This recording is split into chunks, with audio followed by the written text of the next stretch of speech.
শফিককে ঘিরে ফের তোলপাড় বাংলার নেটপাড়া। অশ্লীল ভিডিও ভাইরাল, সত্যতা নিয়ে চরম ধোঁয়াশা। বাংলার ছোট পর্দার জনপ্রিয় মুখ শফিককে কেন্দ্র করে আবারও শুরু হয়েছে তীব্র ঝড়। রাতারাতি সোশ্যাল মিডিয়ায় ভাইরাল হওয়া একটি অশ্লীল ভিডিও এখন নেট দুনিয়ার হট কেক। ভিডিওতে থাকা ব্যক্তিটি নাকি অভিনেতা শফিক, এই দাবি করে ঝড় তুলেছেন বহু নেটিজন। কিন্তু সত্যিটা কি? ভিডিওতে সত্যি শফিক, নাকি তাকে উদ্দেশ্য প্রণোদিতভাবে ফাঁসানোর চেষ্টা? এই দোটানায় তোলপাড় পুরো নেটপাড়া। এত বড় দাবি হলেও ভিডিও সত্যতা আমাদের সংবাদ মাধ্যম এখনো স্বাধীনভাবে যাচাই করতে পারেনি। এই নিয়ে নেট দুনিয়ায় দাও দাও করে বাড়ছে জল্পনা। এটা কি শফিকেরই ভিডিও? ভিডিও ছড়িয়ে পড়তেই প্রশ্নের বন্যা, এইটা কি সত্যি শফিক? দেখো তো ঠিক তারই মতো লাগছে কিনা। এটা ফেক, ফাঁসানো হচ্ছে।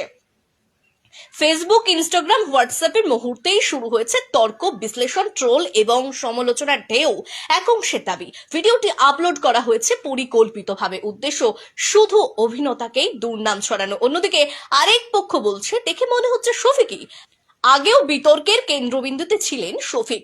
শুধু এই ভিডিও নয়, এর আগেও শফিক ছিলেন তীব্র সমালোচনার মুখে। বিয়ের প্রতিশ্রুতি দিয়ে অবৈধ সম্পর্কের অভিযোগে রেজিনগর থানার হাতে গ্রেফতার হয়েছিলেন অভিনেতা। কয়েকদিন জেলে থাকার পর জামিনে মুক্ত হন তিনি। তারপর আবার স্বাভাবিক জীবনে ফিরছিলেন, এমনটাই সূত্র